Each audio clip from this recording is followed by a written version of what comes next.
Arrête quand le temps nous est imparti. Je tape. Alors lundi, table ronde école-société à Lyon. François Bayrou discute avec 1 millier de personnes et parvient à faire tourner une table. Il peut ainsi dialoguer avec les morts, ce qui constitue un authentique face-à-face.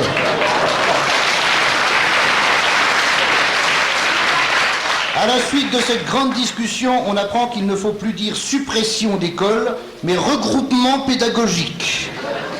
De même que prochainement, on ne dira plus François Bayrou, mais Garcimore.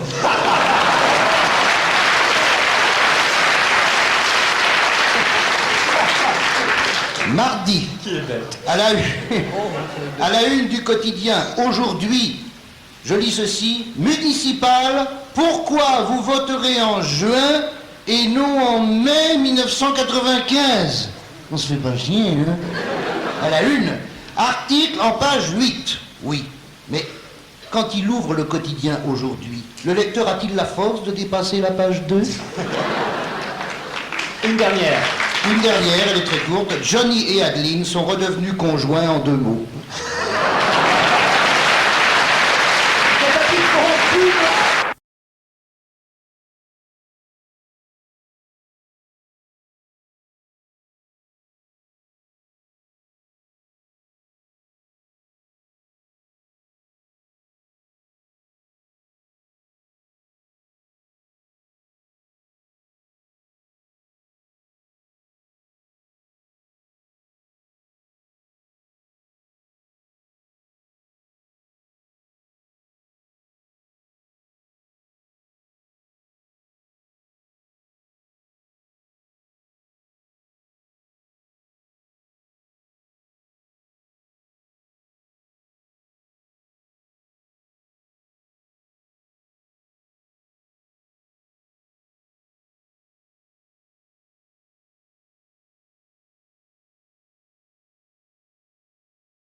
Nelson Mandela devient le premier président noir d'Afrique du Sud.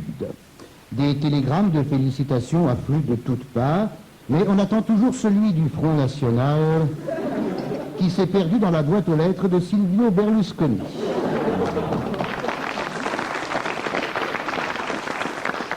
Mardi, comme je le rappelais tout à l'heure, apprentissage d'une langue étrangère dès l'école primaire. C'est une excellente idée, M. Bayreuil, bravo. Ça c'est... Non, il faut être objectif de temps en temps. Hein. Ça fera au total 11 années d'études d'anglais à l'école. Il faut bien ça. Puisqu'après 7 années d'études secondaires, le français arrivant à Londres est incapable de dire « nique ta mère », alors qu'elle ne demande que ça. Mercredi. Et si Guillaume Tell n'avait pas existé? Une exposition à Lausanne met en cause les mythes fondateurs suisses. Rappelons que Guillaume Tell était un rebelle bien-aimé qui avait placé une pomme sur la tête de son fils, puis ajusté une flèche à son arc. Il tire, la pomme est coupée en deux, et Guillaume Tell dit « raté ».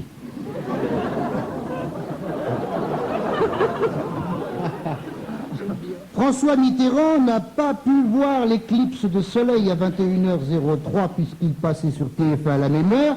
Qu'importe, a-t-il déclaré, puisque la même éclipse se reproduira en 2076.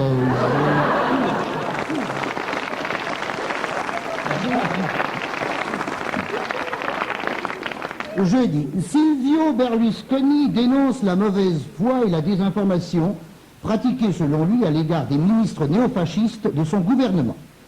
Ils n'ont rien à voir avec un passé lointain. Ils sont tellement éloignés qu'ils peuvent être considérés comme antifascistes, a déclaré le nouveau Premier ministre. Donc, pour Berlusconi, les néofascistes sont antifascistes. Bref, Berlusconi n'est pas content. Oui, mais moi, je suis content. Oui, André Lajoigny, mais vous n'êtes pas Berlusconi. Et c'est pour ça que je suis content. Vendredi, Paul Touvier demande sa liberté. Sans doute a-t-il pris des leçons chez Berlusconi et va nous prouver que les antisémites sont sionistes. Et enfin samedi, les avions anglais sont indésirables en France. Si Bernard Besson avait été ministre des Transports le 6 juin 1944, on chanterait toujours Maréchal nous voilà.